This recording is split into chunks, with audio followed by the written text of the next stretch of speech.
Bonjour à tous et à toutes. Ravie de vous présenter aujourd'hui Gaëlle Espinosa, qui est professeure en sciences de l'éducation à l'Université de Lorraine.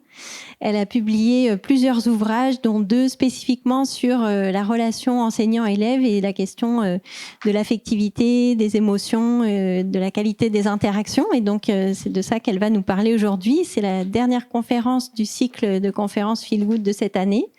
Et on vous présentera prochainement le programme du prochain cycle pour l'année prochaine.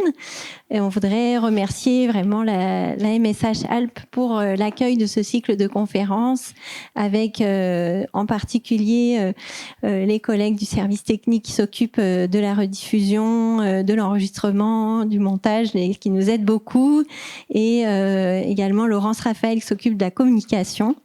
Donc, et puis le directeur Laurent Bègue qui accueille depuis déjà 10 ans ce cycle de conférences. Donc un grand merci et on est ravis de vous écouter aujourd'hui, Gaëlle.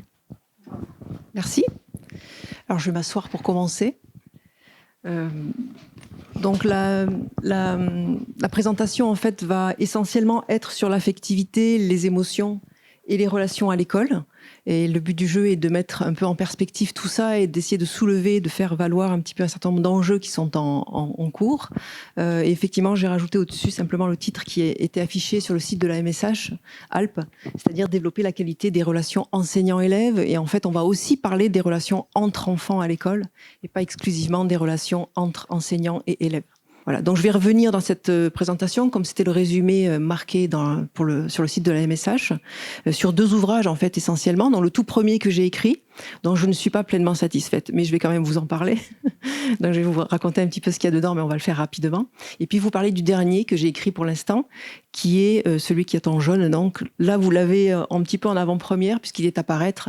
Donc pour l'instant, je ne l'ai pas physiquement entre les mains. Voilà, on va parler un petit peu de ces 2 ouvrages-là et de leur contenu. Alors le premier ouvrage, c'est celui-ci.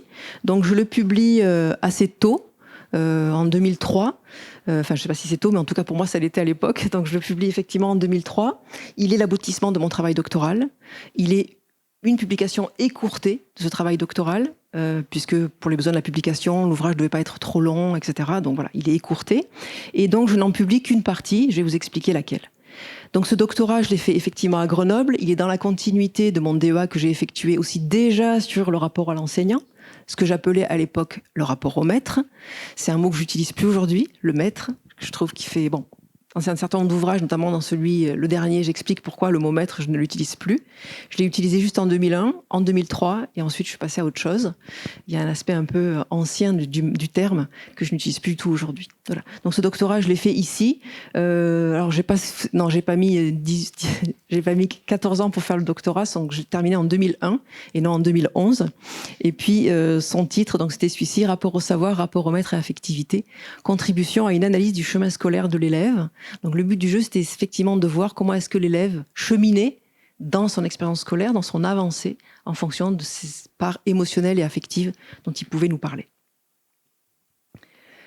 Voilà, donc ce livre-là, il me plaît à moitié, pour certaines parties en tout cas, mais il a un élément qui est intéressant dans ma carrière, c'est qu'il est allé jusqu'au Canada, et c'est là aussi qu'il m'a permis d'être connu, en tout cas de me faire connaître par un certain nombre de chercheurs, et que ça a aussi permis à ce qu'un certain nombre de collaborations, notamment avec Nadia Rousseau du Réverbère, puissent se faire. Donc c'est un ouvrage qui a plus porté, je pense, au Québec qu'en France, qui a plus été repris notamment par le ministère de l'Éducation québécois que par celui français, pas du tout. Voilà, donc je pense que c'était des objets qui intéressaient aussi beaucoup plus cet espace-là géographique que le nôtre à l'époque. Voilà, donc maintenant je travaille depuis une dizaine d'années avec eux et ça a été grâce notamment à cet ouvrage. Alors dans ce livre, j'ai bien évidemment récolté des données, d'accord ? Donc ce livre ne présente que mon travail doctoral et que les données que j'ai récoltées pour effectuer ce doctorat. Les outils que j'avais utilisés pour récupérer mes données, c'était simplement une grille d'observation instrumentée qui m'ont permis ensuite de faire une analyse quantitative des données. J'avais mené ensuite des entretiens semi-directifs de recherche. Donc, il y a ce guide. Et puis, j'avais créé une épreuve de type projectif. Ces 3 outils, je les avais proposés à des élèves, 32 au total, sur lesquels j'avais donc récolté des données, des élèves de classe de CE2 et des élèves de classe de seconde, des élèves que j'avais considérés au regard d'un certain nombre d'appréciations enseignantes, qualitatives, quantitatives, plutôt en difficulté ou plutôt en réussite. Voilà. Donc j'ai récolté l'ensemble de ces données, c'est le cœur du doctorat, mais dans le livre, je n'ai publié que l'analyse des entretiens. Voilà. Donc vous aurez exclusivement cela. Si je vais juste sur la présentation du livre, en gros, ce livre, le cœur, si on prend juste la première phrase, c'est une explication qui est mise sur le site de Kern, qui présente l'ouvrage. Donc c'est tout simplement quelle est la place de l'affectivité dans l'expérience scolaire des élèves. Toute la difficulté, ça a été dans le doctorat, puis dans le livre ensuite, de définir cette notion d'affectivité. Voilà, c'est assez large, c'est assez flou, ça l'est toujours. Alors bien évidemment, j'ai travaillé dessus, donc pour moi ça l'est un peu moins, mais en tout cas c'est une notion qui est relativement floue et sur laquelle j'ai été amenée à travailler dans le cadre du doctorat. Et sur le livre, en fait, on se retrouve avec deux grandes parties, une partie plutôt conceptuelle, où je définis un certain nombre d'éléments, et puis une partie plus récolte de données, où je décris ma méthodologie, et puis où je présente les résultats que j'ai pu obtenir suite à l'analyse des données. Et je voulais vous donner juste, par rapport à ce livre-là, des principaux résultats, assez rapidement, donc sur la relation enseignant-élève principalement. J'ai exclu le rapport à l'école, j'ai exclu le rapport au savoir, et je ne vous parle que la relation enseignant-élève. Et sur les 32 élèves que j'ai pu donc interroger, avec lesquels j'ai pu m'entretenir au cours du doctorat, j'ai pu récolter un certain nombre de grandes constatations, et c'est celle-ci que je vais vous donner. La première, c'est que c'était extrêmement intéressant de se rendre compte à l'analyse que les élèves, quel que soit leur niveau de résultat scolaire, quel que soit leur niveau de réussite, en fait, vont vivre différemment leur expérience scolaire.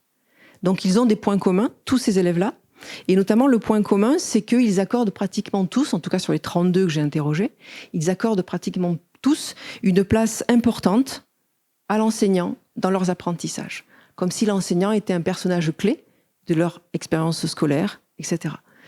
Ça, c'est le premier élément qui est ressorti. Et ensuite, plus j'avançais dans l'analyse, plus je précisais cette analyse, plus je me rendais compte en fait qu'il y avait aussi pas mal d'éléments qui différenciaient tous ces élèves, et notamment, surtout, au regard de leur niveau de résultat scolaire. Et effectivement, élèves en réussite et élèves plutôt en difficulté scolaire ne vont pas donner exactement le même rôle à l'enseignant dans leurs apprentissages. Il y a des petits éléments qui vont dissonner, on va dire. Donc le premier des points, c'est que les élèves que j'avais interrogés à l'époque, c'était donc il y a longtemps quand même, c'était il y a 25 ans, je pense, un peu moins, pardon. Ces élèves-là considéraient effectivement les élèves en réussite considéraient que les enseignants étaient là plutôt sur un échange professionnel. Un échange professionnel, c'est un apport de contenu parce que j'ai le baccalauréat ou parce que j'ai une orientation à prendre, etc. Ok ? Ceux en difficulté scolaire avaient cette exigence effectivement d'un point de vue, on va dire, professionnel, c'est-à-dire didactique, pédagogique, mais ils avaient aussi une exigence plus humaine dans la relation. À ce que, par exemple, l'enseignant les reconnaisse aussi en tant qu'individu, à part entière, et non pas simplement en tant qu'élève en réussite ou en difficulté scolaire. Donc ils pouvaient réclamer effectivement que l'enseignant se préoccupe d'eux un petit peu plus en leur racontant autre chose. Par exemple, oui, je ne suis pas bon dans telle ou telle discipline, mais c'est intéressant pour moi de discuter avec l'enseignant de ce dans quoi je suis bon, que ce soit du skateboard, du ski ou autre chose. Voilà. Donc il y avait cette demande un petit peu humaine de la part des élèves. C'est le premier élément que j'avais souligné. Le deuxième élément que j'avais souligné, c'est que ce sont plutôt les élèves en difficulté scolaire, tout compte fait, qui avaient accordé une place centrale à l'enseignant dans leur expérience scolaire et dans leur scolarité. Avec l'idée, alors là encore une petite différence entre les plus jeunes et les plus âgés, c'est qu'effectivement les élèves en difficulté scolaire, les plus jeunes, avaient tendance à confondre leur année qu'ils étaient en train de vivre avec l'enseignant. Donc c'est avec telle enseignante, telle maîtresse par exemple, que j'ai appris telle chose. Il y a une correspondance qui se fait assez fortement. Alors que les élèves de classe de seconde, eux, considéraient que carrément sans tel ou tel enseignant, on ne pouvait pas réussir. Donc ils n'étaient plus eux maîtres et porteurs des clés pour réussir, mais c'était l'enseignant qui les détenait, ces clés-là, pour qu'ils réussissent ou pas. Voilà.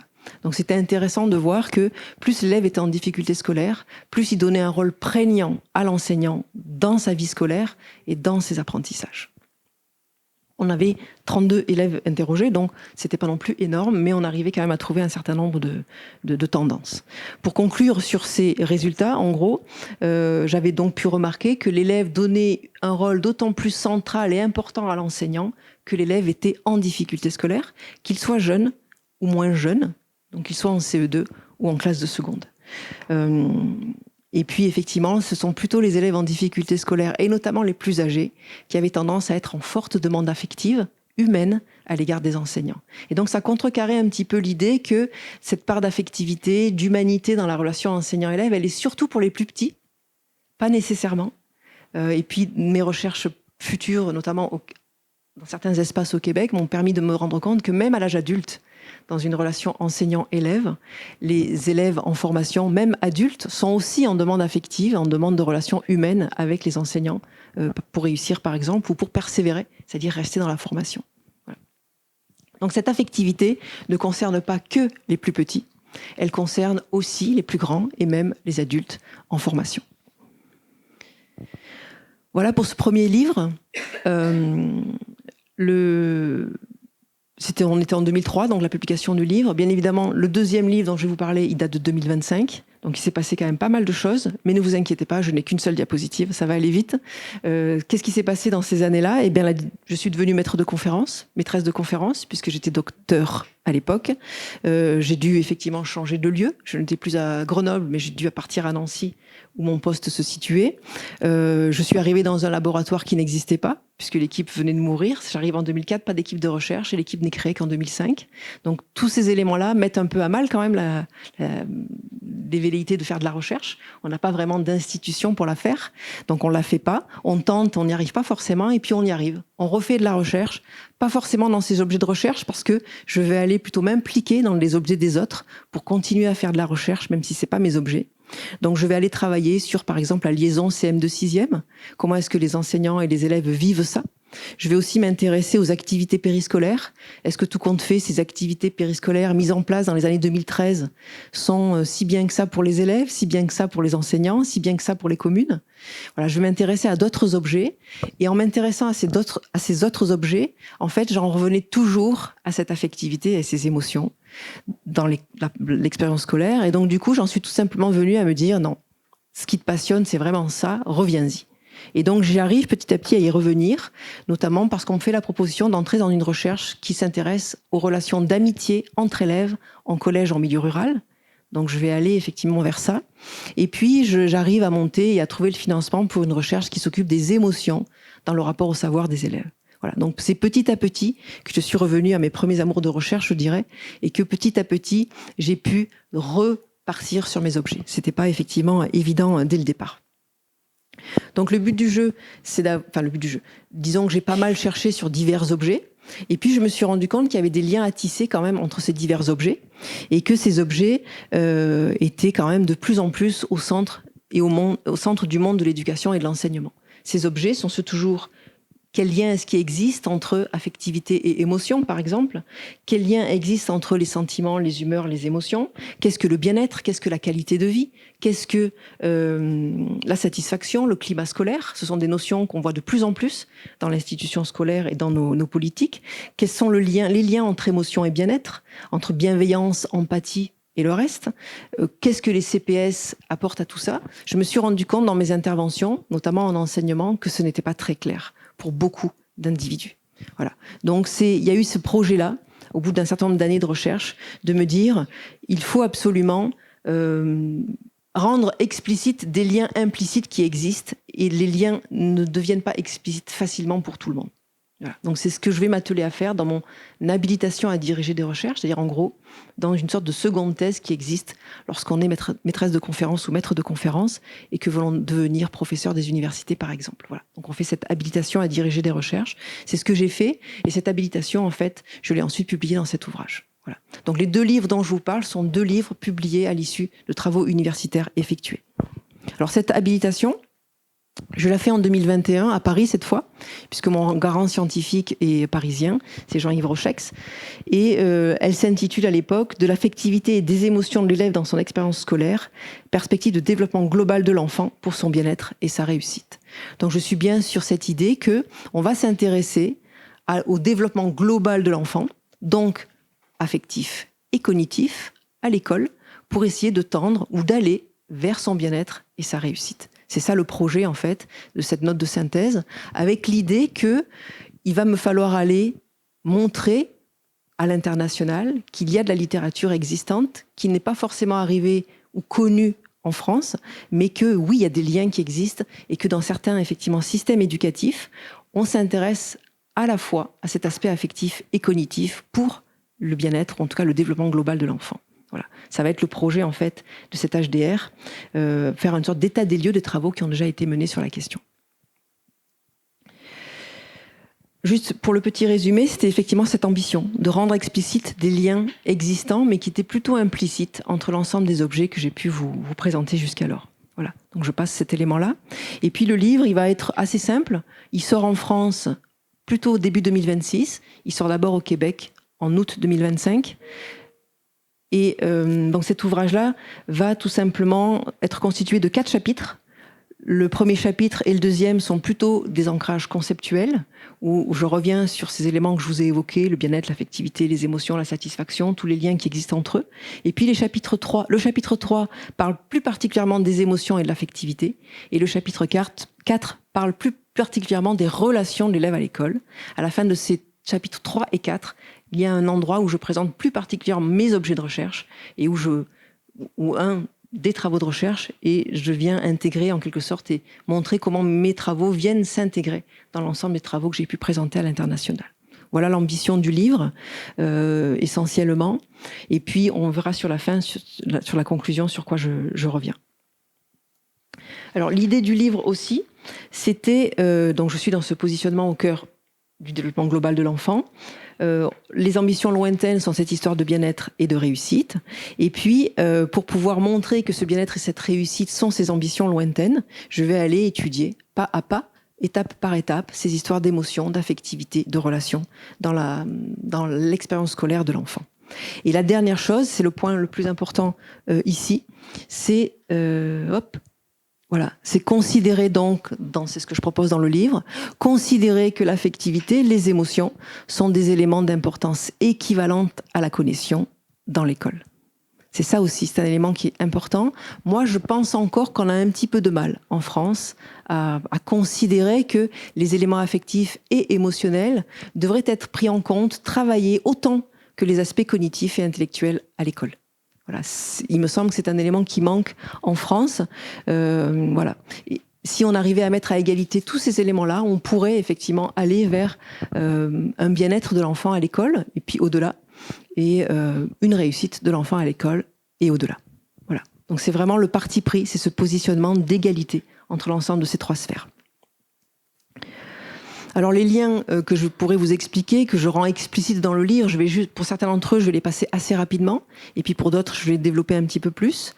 Les premiers liens que vous devez connaître, je pense, au regard du DU dans lequel vous êtes, c'est les liens qui existent et assez forts entre affectivité, émotion, bien-être. On pourra revenir cet après-midi sur cette notion d'affectivité, à quoi elle fait référence. Mais en tout cas, cette affectivité, on se rend bien compte qu'elle est composée de plusieurs éléments et que dans ces éléments, il y a effectivement les émotions. Donc les émotions sont une composante de l'affectivité. On pourra y revenir.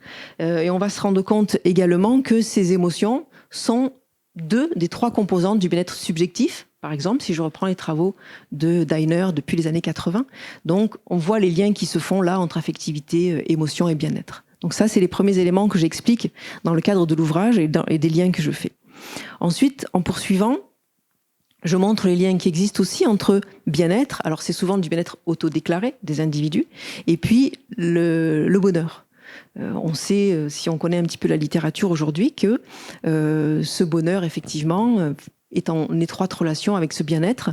Si je devais reprendre la littérature scientifique, un peu rapidement, vous la connaissez peut-être, je ne sais pas trop, c'est que le bien-être, il peut être défini, en tout cas appréhendé selon 2 perspectives, hédonique, eudémonique, et ces 2 perspectives vont permettre tout simplement de me rendre compte des liens qui existent entre émotion, satisfaction, bien-être, ou entre relations positives, bien-être, etc. Donc on se rend compte tout simplement qu'il y a des liens qui existent. Et moi je suis toujours étonnée à Nancy quand j'interviens auprès des enseignants et puis des éducateurs ou des cadres de santé, de la méconnaissance en fait de ces liens qui existent, même si ce sont des gens qui ont lu, qui sont plutôt intéressés par la recherche scientifique, il y a quand même une méconnaissance de ces travaux-là.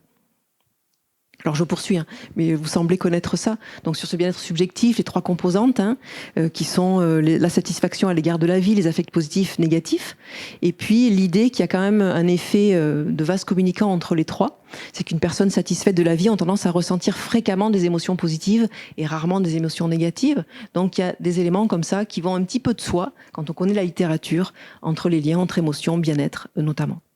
En poursuivant, donc on est toujours sur cette notion de bien-être subjectif et on se rend compte que la composante satisfaction fait écho au bien-être cognitif, les composantes affect ou émotions positifs, négatifs font écho au bien-être émotionnel. Voilà, on retisse encore un petit peu les liens. Et puis c'est un des éléments, mais le bien-être eudémonique le permet aussi, c'est un des éléments qui permet de opérationnaliser la notion de bonheur pour les chercheurs.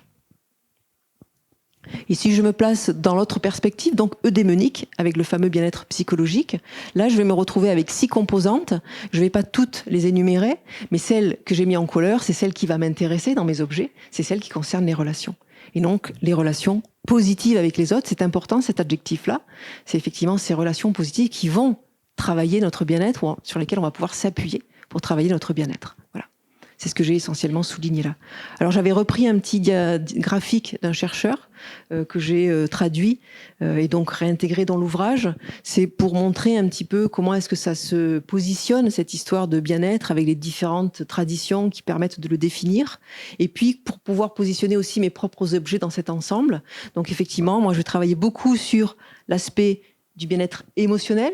Et puis, j'ai travaillé beaucoup sur les relations, donc dans le bien-être plutôt en perspective eudémonique. Je travaille énormément sur les relations entre enfants, plus récemment, et puis entre élèves et enseignants depuis 25 années.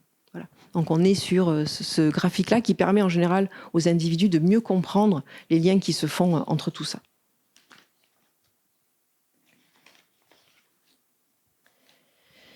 Autre lien que je rends explicite dans le livre, c'est cela, c'est-à-dire c'est les liens entre bien-être, relation, on l'a vu déjà, positive, sociale, de qualité, et puis avec les notions aussi de climat scolaire, d'empathie, de bienveillance, des notions que l'on retrouve beaucoup dans l'éducation nationale en France, que l'on va retrouver beaucoup dans la bouche en fait de professionnels de l'éducation ou de l'enseignement, mais pas nécessairement avec la capacité pour ces enseignants ou éducateurs ou cadres de santé de vraiment positionner les uns par rapport aux autres. Voilà.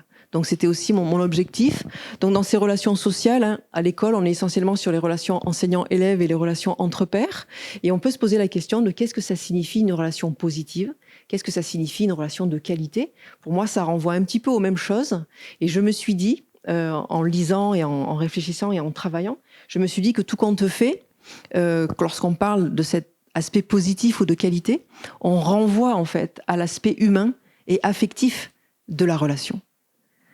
Quand on a des échanges parfois avec des jeunes ou avec des étudiants ou autres, effectivement, lorsqu'ils nous parlent de relations de qualité, de relations positives, on en vient à cet aspect humain derrière cette relation. On va voir un petit peu ce que ça signifie. Donc je vais d'abord vous parler de la relation enseignant-élève. On sait maintenant, la littérature scientifique le montre au moins depuis la fin des années 90, que une relation enseignant-élève positive, ou en tout cas une relation affective, si on arrive à tisser avec nos étudiants ou nos élèves une relation affective enseignant-élève, cette relation est à la fois bénéfique pour l'individu dans l'établissement scolaire et à la fois bénéfique pour l'individu à l'extérieur de l'établissement scolaire. D'accord ? Donc à l'intérieur et à l'extérieur. À l'intérieur, ça va être bénéfique sur la persévérance, la réussite des étudiants, les comportements scolaires plus adaptés. Et puis à l'extérieur, ça sera effectivement, on va constater la baisse d'un certain nombre d'éléments de dépression, d'anxiété, de délinquance par exemple. Ces travaux nord-américains qui l'ont montré, des travaux français et puis autres qui l'ont effectivement tout à fait bien montré, ces éléments-là. Donc voilà pour la relation enseignant-élève. Et dans cette dimension affective donc de la relation enseignant-élève, on va retrouver ces mots-là, ces mots de confiance, intimité, proximité, communication, partage, affect positif. On parle aussi de soutien émotionnel, de chaleur émotionnelle, d'acceptation. Ces termes-là amènent en général les jeunes à être sur de la réussite ou de la persévérance. Okay. On pourrait aussi citer les travaux de Pianta, par exemple, qui parlent de soutien à l'apprentissage. Voilà. Tous ces éléments-là, on se rend compte qu'on parle tout simplement de cette dimension affective, humaine, je dirais, dans la relation enseignant-élève. Là, je suis sur la relation enseignant-élève, je vais passer à la relation entre enfants, d'accord ? Sur ces relations entre enfants, on pourrait utiliser les mêmes mots. Dans une relation entre enfants, je dirais de qualité ou positive, on est sur la notion de confiance, d'intimité, se partager des secrets, se raconter des petites histoires, on est sur ce partage-là. On est sur le soutien émotionnel aussi, la chaleur émotionnelle, l'acceptation. On pourrait rajouter aussi l'idée d'amitié, de lien électif. On a besoin, quand on est enfant, plus que tard à l'école aussi, d'avoir ces liens qui se créent entre enfants pour vivre l'expérience scolaire. Et souvent, quand on n'est pas seul dans l'expérience scolaire, c'est moins compliqué quand on est seul et isolé. Donc ces liens d'amitié sont importants à l'école. Et tout compte fait, je me dis que pour développer des relations de qualité, que ce soit des relations enseignants-élèves ou des relations entre enfants, ce qui est aussi intéressant, c'est de développer des relations qui pourraient être qualifiées avec tous ces qualificatifs. Donc chaleur, émotionnel, soutien, intimité, proximité, etc., etc. Voilà. Donc des relations de qualité renverraient à l'ensemble de ces termes-là. Ces relations et ces liens peuvent être développés, me semble-t-il, à l'école dès le plus jeune âge, peuvent être développés aussi même lorsqu'on est plus âgé. Okay. Et puis, ce sont aussi des relations qui, à mon avis, peuvent être développées lorsqu'on devient des individus aussi réflexifs. Donc, on en parlera un petit peu à la fin de la conférence. Qu'est-ce que ça signifie ? Et on verra ça un petit peu plus loin. Mais se poser des questions sur soi, sur la façon dont on interagit, sur la façon dont on s'intéresse à l'autre, sont des éléments qui peuvent nous permettre d'être aussi réflexifs dans nos relations avec les autres. On y reviendra tout à l'heure. Je reste sur les relations entre enfants. Pour vous parler simplement de constats que j'ai pu faire, comme je suis en sciences avec Annès, de l'éducation et de la formation, je ne m'intéresse pas qu'aux sciences de l'éducation, je vais m'intéresser aussi à tout ce qui est produit par les sciences contributives des sciences de l'éducation, la psychologie, la sociologie, la philosophie, l'histoire. J'ai une tendance à préférer la sociologie, la psychologie, l'histoire, qui vont venir nourrir mes travaux de recherche. Et en fouillant, comme ça, en furetant, je me suis rendu compte qu'en fait, il existe des travaux de recherche qui sont assez proches, mais qui sont menés d'une part en sociologie ou d'autre part en psychologie. En psychologie, par exemple, vous avez des travaux de recherche qui sont menés à l'international sur les facteurs de risque ou de protection que représentent les enfants et les relations des enfants entre eux à l'école. Et là, ça va être étudié plutôt du point de vue de la psychologie de l'amitié, par exemple, etc. Mais il existe aussi des travaux menés plutôt en sociologie qui s'intéressent au climat scolaire.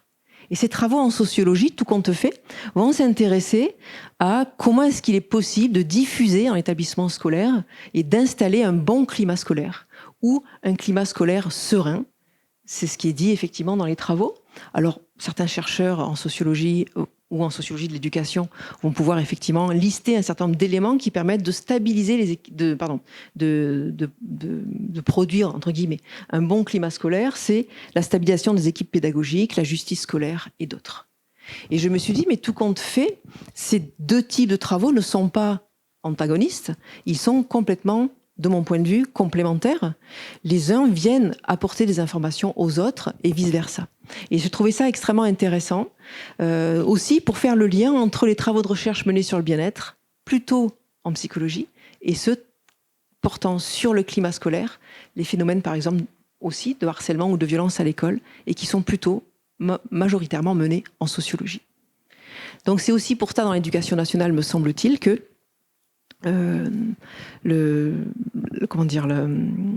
l'étude des notions de climat scolaire, de violence et de harcèlement vient être aussi enrichie et quelque part on vient lui apporter des solutions par des recherches qui ne sont pas que en sociologie mais aussi en psychologie sur les relations interindividuelles, on va dire.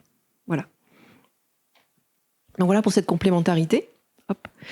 Ces travaux de recherche, donc si je me penche sur ceux plutôt menés en sociologie, sur le climat, on est bien sur une dimension collective, ce climat, et dans cette dimension collective, on va aller prendre en compte des relations interindividuelles entre les individus. L'un des objectifs de ce climat scolaire, ce n'est pas que de vivre bien ensemble, c'est aussi en général d'augmenter l'impression de sécurité dans l'établissement scolaire, mais aussi de faire progresser les résultats en matière d'apprentissage. Et là, je me dis, on est encore dans des perspectives qui se ressemblent avec ce qui existe sur les travaux en psychologie, sur les amitiés et les liens d'amitié. Donc effectivement, la finalité commune pour moi de l'ensemble de ces travaux, c'est tout simplement d'aller essayer d'avoir une connaissance assez fine de l'ensemble des dimensions qui existent et sur lesquelles on peut travailler en établissement scolaire pour permettre tout simplement l'installation d'un climat scolaire serein ou de relations apaisées à l'école, qui serait au bénéfice à la fois des élèves dans leur expérience scolaire, mais aussi des enseignants dans leur pratique professionnelle. Voilà. Donc ces travaux, je les ai considérés et trouvés plutôt complémentaires. Pour poursuivre, c'est d'ici, pour moi, qu'il faudrait parler aussi de bienveillance et d'empathie. C'est effectivement dans ces relations, dans la notion de climat scolaire, de harcèlement ou autre, qu'on va pouvoir réintroduire ces notions de bienveillance ou d'empathie à l'école. Et effectivement, d'ailleurs, le mot bienveillance, depuis les années 2015, c'est le mot qui est utilisé dans nos textes de loi, bien souvent. Aussi un peu empathie, mais moins souvent. Donc le terme bienveillance est souvent aussi réutilisé. Il n'est pas forcément défini dans les textes, en tout cas dans les premiers textes, mais en tout cas, il est utilisé. Donc je ne vais pas rentrer dans le détail de l'empathie, de la bienveillance. On pourra le faire cet après-midi. Mais je trouvais intéressant de relier toutes ces choses-là, en considérant effectivement que la bienveillance, l'empathie, c'est ce que l'on peut ou pas intégrer entre individus dans des relations. Les institutions sont bienveillantes si les individus le sont aussi. Alors, petit bémol sur les textes de loi, sur les règlements intérieurs, effectivement, on pourra aussi en reparler.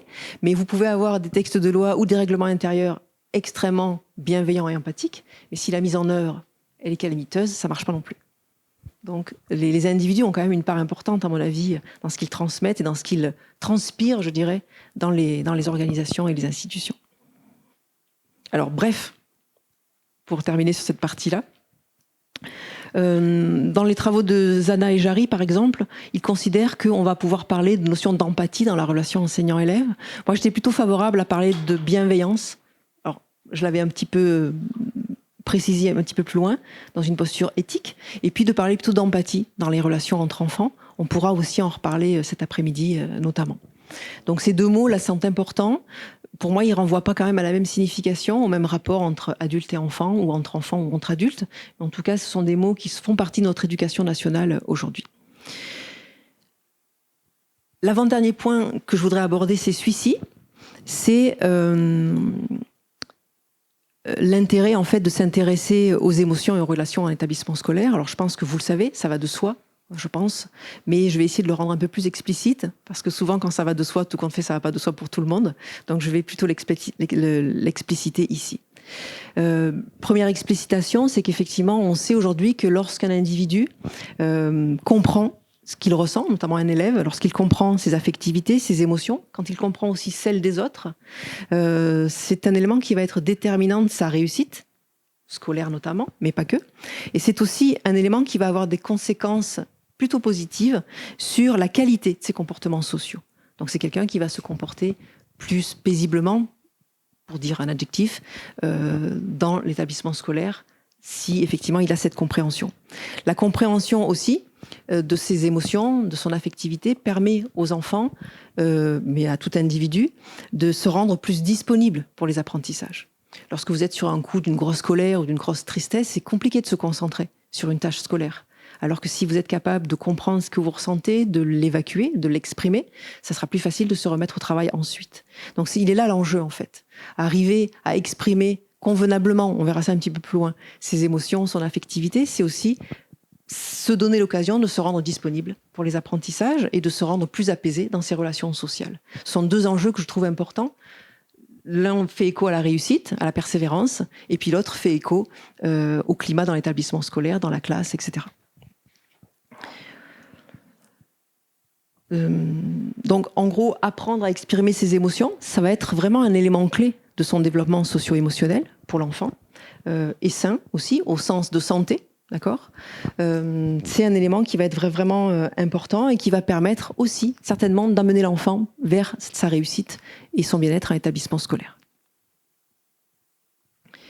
Juste cette petite citation que je trouve extrêmement intéressante, qui résumait un petit peu mon propos et qui était vraiment synthétique. Je vous le lis rapidement. Les capacités à exprimer, discerner, je recommence, les capacités à exprimer, discriminer, identifier et réguler ses émotions font partie de ce que les chercheurs appellent les compétences émotionnelles. En effet, ces compétences font référence aux différences entre la manière dont les personnes identifient, expriment, comprennent, utilisent et régulent leurs émotions et celles d'autrui. Le développement de ces compétences chez l'enfant est un aspect important du développement cognitif qui est relié à de nombreux facteurs tels que les comportements sociaux, les performances, la santé. Le développement de ces compétences est donc d'une importance capitale et il est possible de les entraîner dès le plus jeune âge et je dirais tout au long de la vie.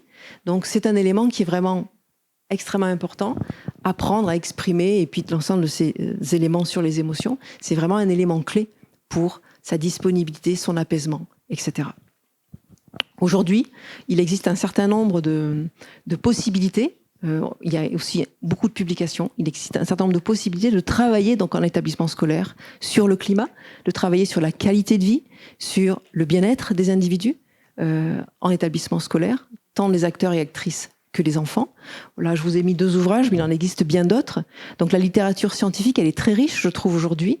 Elle est assez récente, mais elle est existante. Et tout simplement, on va se dire qu'on peut travailler en établissement scolaire sur les émotions et sur les relations. Un des moyens d'y travailler, c'est de travailler sur ces fameuses compétences psychosociales. Voilà. Que vous connaissez certainement. Voilà. Que vous connaissez certainement. Donc, je ne développe pas. Je ne vais pas développer.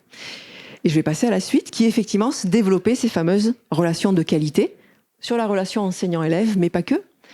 Alors, quelles seraient les pistes que je pourrais donner? Les pistes vont être pour moi relativement simples. Une des premières pistes, c'est s'en occuper au quotidien.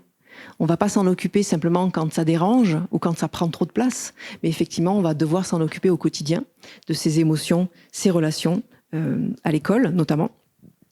On va pouvoir aussi s'occuper du bien-être des enfants à l'école, des compétences psychosociales, etc. Tout ça va marcher ensemble. Un élément, une remarque quand même, c'est que on va s'occuper de tout cela pour les autres, bien évidemment, mais aussi pour soi. C'est un élément qui est important. Ce sont des éléments que je qualifierais un petit peu plus loin de protection, c'est-à-dire effectivement être capable de s'occuper au quotidien des émotions des uns des autres, c'est aussi être capable de s'occuper de ses propres émotions au quotidien et non pas simplement quand elles jaillissent. Ça peut être un challenge parfois, en fonction d'un certain nombre de dimensions, de fatigue, d'interaction et autres, mais en tout cas, ce sont des possibilités. Dans l'ensemble des possibilités, donc il existe des ouvrages, là je vous ai montré le mien forcément, un autre, que j'avais coordonné avec Nadia Rousseau sur les émotions. Il en existe bien d'autres, hein. Rebecca en a publié beaucoup, l'Éducation nationale en a aussi publié en France.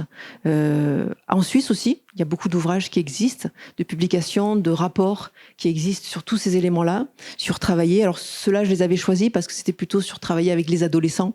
Et c'est vrai qu'au départ, en France, on était plutôt avec les enfants. Et petit à petit, on a laissé grandir l'enfant et on a des publications plus récentes sur les ados. Donc là, la Suisse, on était plutôt sur les adolescents. Et puis, petit élément complémentaire, voilà, il faut les travailler au quotidien. Et ça va m'amener au dernier élément que je voudrais évoquer avec vous, c'est que pour l'instant, il me semble qu'on a du travail à faire sur la formation des enseignants.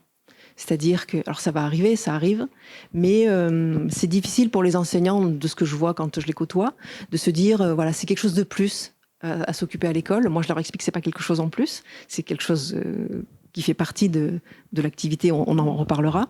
Mais en tout cas, il faudrait aussi intégrer ces éléments-là dans la formation des enseignants. On en discutait un peu avec Rebecca juste avant. J'ai l'impression qu'en fonction des académies, ça va être un petit peu différent dans la façon dont ces choses-là vont être installées dans les formations.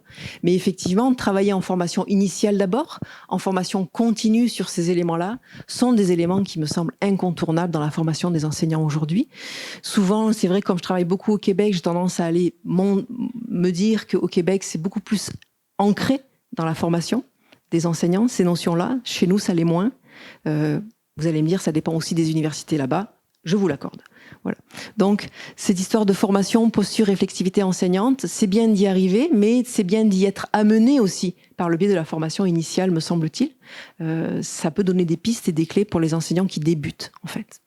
Alors, juste cet élément que je voudrais développer avec vous, cette histoire de la formation, de la posture et de la réflexivité enseignante. C'est vrai qu'il me semble, à voir si ça sera fait, puisque c'est pas encore tout construit, hein, les masters qui vont, alors je sais plus comment ils s'appellent, les masters 2E, je crois, ceux qui vont venir remplacer les masters MEF. Les formations ne sont pas encore construites dans ces masters-là, à voir comment ça va se construire, mais au moins une partie de la formation pour devenir enseignant, donc c'est important que c'est une partie, devrait, à mon avis, se préoccuper de ces choses-là. Ces choses-là, c'est tout simplement permettre à l'enseignant de se construire petit à petit en tant qu'enseignant, de construire sa posture qui sera aussi évolutive. On n'est pas un enseignant, on n'est pas le même enseignant, je pense, à 30, 35 ans, 40, 50 ans. Les choses évoluent. Il faut juste qu'on arrive à se retrouver et à être, je dirais, en cohérence avec soi dans cette évolution, dès le plus jeune âge, dans la profession, jusqu'à un âge plus avancé.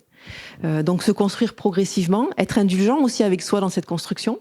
C'est-à-dire qu'on avance aussi beaucoup à tâtons quand on enseigne, quand on fait un certain nombre de choses. Ça, je pense que c'est aussi des éléments à intégrer. Travailler aussi sur la relation enseignant-élève, avoir des formations là-dessus. Qu'est-ce que c'est qu'une relation de qualité? Qu'est-ce qu'un élève attend de nous? Ou qu'est-ce qu'il peut attendre de nous? Qu'est-ce que je suis prête à donner ou pas? Ce sont des éléments qui sont intéressants, je trouve, à questionner. S'interroger sur son propre rapport aux élèves.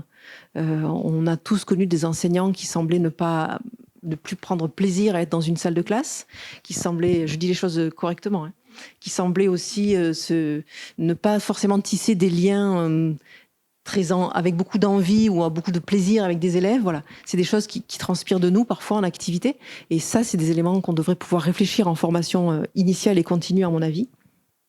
Et puis de réfléchir sur ses propres compétences psychosociales. Moi, à mon avis, elles sont à travailler pour chacun d'entre nous, qu'on soit au premier degré, second degré ou à l'université. Ce sont des choses qui doivent se travailler dans le temps, dans la durée. C'est pas forcément facile. On a des hauts, on a des bas. En tout cas, ça se travaille. Et puis, il me semble que l'ensemble de ces apports réflexifs devrait nous permettre à devenir des professionnels réflexifs. Le fameux réflexif du début de la conférence. Devenir des professionnels réflexifs, c'est aussi un moyen de pouvoir s'adapter, évoluer, aller chercher en évoluant, aller chercher des conditions ou des moyens qui nous permettent d'être en bien-être, si je l'avais mal dit. Voilà pour ces éléments. Pour poursuivre, dernière diapositive. Voilà, ça revient un petit peu sur ce que je vous ai dit jusqu'à présent. Hein. Travailler notre posture, c'est réfléchir à cette posture. Comment est-ce qu'on la construit avec le temps, à tâtons, à force d'essais et erreurs aussi. On peut tenter des choses, se dire que ça ne nous correspond pas bien, revenir en arrière. Ça fait partie, à mon avis, de cette posture à trouver et à faire évoluer, etc. Donc je suis pas, vous l'avez compris, hein, je vais pas être dans la proposition de recette. Je suis pas dans la proposition de fiche. Je suis plutôt dans l'idée que devenir un individu réflexif, notamment, c'est un élément qui va nous permettre d'évoluer en tant que professionnel. Et puis peut-être aussi abandonner l'idée qu'on devient enseignant de telle façon et on finira enseignant de cette même façon. On va forcément évoluer. Ça, c'est un élément aussi important. Voilà, ces CPS, effectivement, vous le savez, hein, peuvent nous permettre de justement travailler à cette réflexivité. Ça me semble un élément intéressant, à la fois pour soi, à la fois pour les autres, et un élément de protection, comme je vous l'avais dit précédemment. Voilà, en gros, j'en ai fait à peu près le tour, et je vais simplement conclure rapidement. Et dans cette conclusion, donc voilà, le dernier ouvrage, et dans cette conclusion du dernier ouvrage et de cette conférence, je vais dire exactement la même chose, mais vous ne le savez pas, puisque vous n'avez pas le livre. C'est que tout simplement, il me semble qu'on pourrait, à partir de l'ensemble de ces travaux-là, imaginer un projet de société éducatif qui serait, dont les 3 clés de voûte seraient ceux-là, hein, c'est-à-dire la régulation émotionnelle, la maturité relationnelle, et ces 2 éléments pourraient permettre la disponibilité intellectuelle. Et effectivement, si on arrivait dans l'établissement scolaire, dans l'éducation nationale ou l'établissement scolaire, à avoir ces visées-là pour rendre l'élève justement autonome, mature relationnellement, parvenir à sa régulation ou autorégulation émotionnelle, ça serait des éléments sur lesquels on pourrait s'appuyer pour qu'il se rende plus facilement disponible pour les apprentissages, disponibilité intellectuelle, et pour tout simplement aller vers son bien-être et sa propre réussite. Réussite qui peut être éducative, mais pas que scolaire, etc. Je ne reviens pas là-dessus. Bien évidemment, ça demande du temps. Un tel projet, on ne peut pas le mettre en œuvre en l'espace de quelques jours, de quelques années. Ça demande du temps, et ça demande aussi, à mon avis, que, quels que soient les bords politiques, on ne change pas de cap, Et parfois, on a effectivement en politique tendance à changer de cap, ou des projets qui étaient vraiment plutôt louables sont abandonnés, qui est un petit peu décourageant. Voilà. À voir si effectivement les nouveaux projets qui sont proposés dans la formation des enseignants, les masters 2E, etc., amèneraient vers ce genre de choses. On verra bien ce qu'il en devient dans quelques années. En tout cas, ce sont des éléments à travailler. Il me semble que, en positionnant l'affectivité et les émotions au même niveau que la cognition, on pourrait aller vers ce genre de choses. Voilà. Donc merci beaucoup pour votre écoute.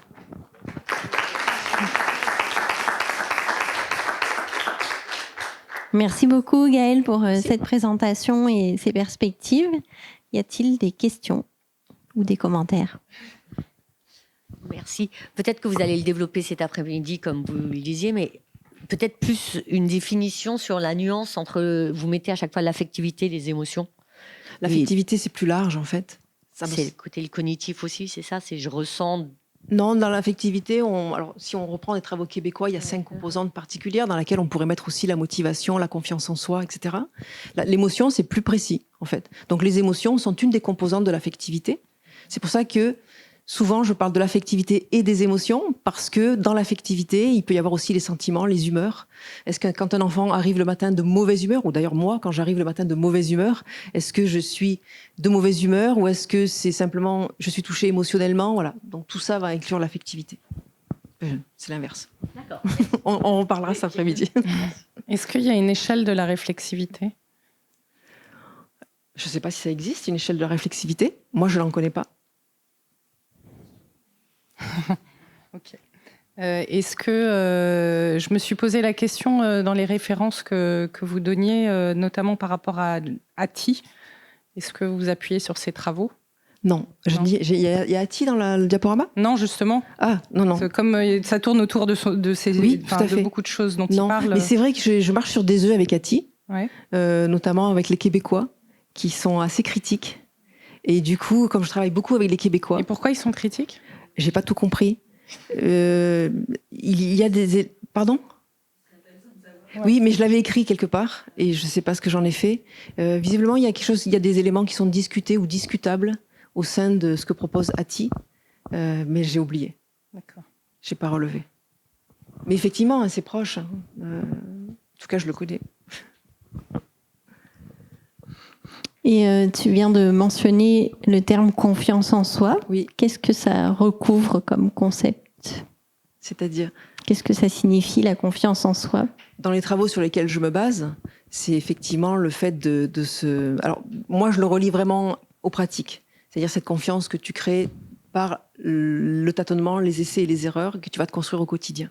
Donc, on est vraiment sur cette confiance cette confiance en soi que tu vas pouvoir construire à force de réussite ou de difficulté ou d'échec. Et du coup, ce ne serait pas le sentiment d'efficacité personnelle ? Aussi, effectivement, on va pouvoir aller vers là.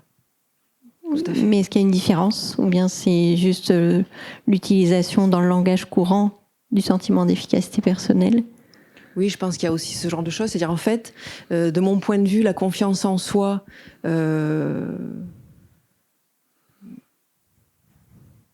Non, j'allais dire une bêtise.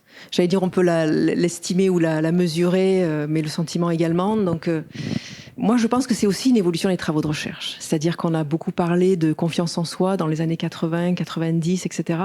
Dans les travaux de recherche qui définissent l'affectivité, dont une des composantes est la confiance en soi, datent des années 80-90 aux États-Unis et au Québec. Et puis ensuite, effectivement, il y a des notions qui évoluent dans leur appellation. Je ne dis pas que le CEF est une évolution de la confiance en soi, mais au niveau du sentiment d'efficacité personnelle, c'est effectivement quelque chose que je suis capable de déclarer comme étant mon sentiment. Le terme sentiment, pour moi, est important. Après, je ne rentrerai pas dans les détails, je serai limitée. Hein. Merci. Est-ce qu'il y a d'autres questions ou commentaires ? La définition de la justice scolaire... Ouais. Je connaissais pas la justice scolaire. Vous avez mentionné que ça participait au climat. C'est effectivement dans les travaux de recherche menés sur le climat scolaire, mais vous avez aussi sur le réseau Canopé, à un moment donné, il y avait une sorte de schéma sur le climat scolaire avec les 7 dimensions du climat scolaire, et il y avait la justice scolaire. Cette fameuse impression qu'on va pouvoir approcher d'être traité comme les autres. Est-ce que c'est juste ou est-ce que ce n'est pas juste? Est-ce que la sanction ou la punition ou la remarque que j'ai eue, est-ce qu'elle est juste au regard de mon voisin, au regard de ce que je pense que c'est important ou pas? Voilà, cette justice scolaire-là. Et effectivement, un élève qui se sentirait injustement traité ou qui aurait eu une sanction injuste de son point de vue, c'est un élève qui pourra développer de la rancœur, de la colère envers l'établissement, envers l'enseignant ou celui qui l'a sanctionné. Ou le système. Est-ce qu'il y a aussi une réflexion sur... en fait, je pense... J'anime un TD sur la question de l'autorité. C'est 4 fois 2 heures la même journée. Et je vois que si je dois m'auto-évaluer sur mon rapport, à quel point j'incarne les CPS, à quel point j'arrive à être bienveillant avec les élèves, je vois à chaque fois la dégradation de notes que je me donnerais à moi-même entre le premier cours et au bout de 8 heures où j'en peux plus. Enfin, et donc du coup, est-ce qu'il y a, au-delà de la réflexion en fait, de dire chaque enseignant, voilà sur quoi on peut travailler, une relation globale en disant quelles sont les conditions si on est à la tête d'une institution pour que effectivement toutes les conditions pour avoir moi je comprends que vous soyez fatigué au bout de 8 heures hein. Non mais justement, est-ce qu'il y a une réflexion en disant une charte qui serait attention au sein de l'école, si vous voulez que les enseignants puissent faire ça et ça, voilà les points de vigilance, voilà les... Moi, je pense qu'on peut effectivement lister des points de vigilance, mais ça n'empêchera pas l'imprévisibilité du fait d'être fatigué, du fait... Mais il y a effectivement... Des... C'est systémique, en fait. L'idée, c'est que forcément, on n'a pas de coup qui... Finissez la phrase. Non, mais j'ai l'impression que c'est systémique, qu'on met parfois les personnes en condition... Oui, tout à fait. D'avoir du mal à y arriver. Oui, moi, je pense qu'effectivement, il y a des conditions matérielles, d'emploi du temps ou autres, qui font que c'est compliqué. Maintenant, je pense que c'est possible, peut-être en listant effectivement des points de vigilance qu'il ne faudrait pas outrepasser, mais c'est pas parce que je vous dis, mais c'est pas parce que je dis qu'il faut pas les outrepasser qu'on va pas le faire et que je vais pas le faire moi, voyez. Mais la difficulté effectivement, c'est, moi j'ai des enseignants à l'université qui mettent leur cours de 13h à 19h. Et là, pédagogiquement, je me dis c'est quand même difficile physiquement, c'est extrêmement difficile. On n'est pas performant pareil, voilà. Donc, moi, je pense qu'on peut lister des points de vigilance, mais après leur application, c'est une autre histoire. Hein. Vous voyez ? Merci. On a abordé donc beaucoup de concepts, le bien-être, les émotions, les CPS, l'estime de soi, etc. Il y a quand même beaucoup de co-corrélation entre tout ça. Les uns dépendent des autres, etc.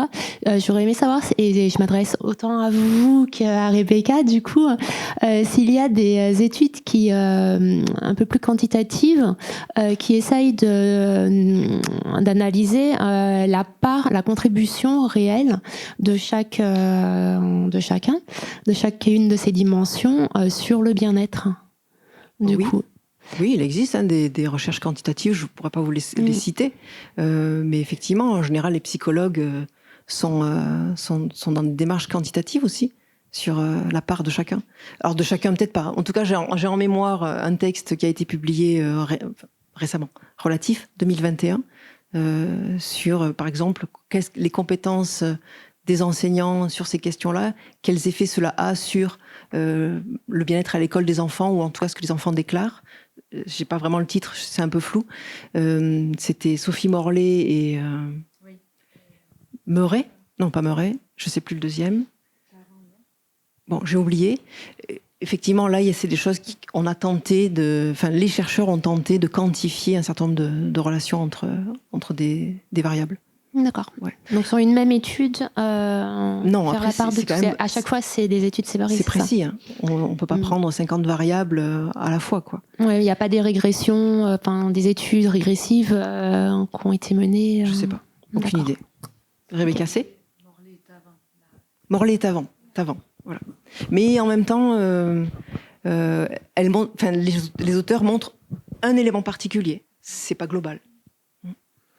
Nous, dans une étude qu'on avait menée avec Laurent Bègue sur les compétences psychosociales, la santé mentale, le bien-être, les conduites de consommation, conduite à risque des adolescents, le poids le plus important, c'est le poids de la famille. Donc ça nous rend aussi plus humbles sur tout ce qu'on peut essayer de faire à l'école pour compenser des difficultés autres.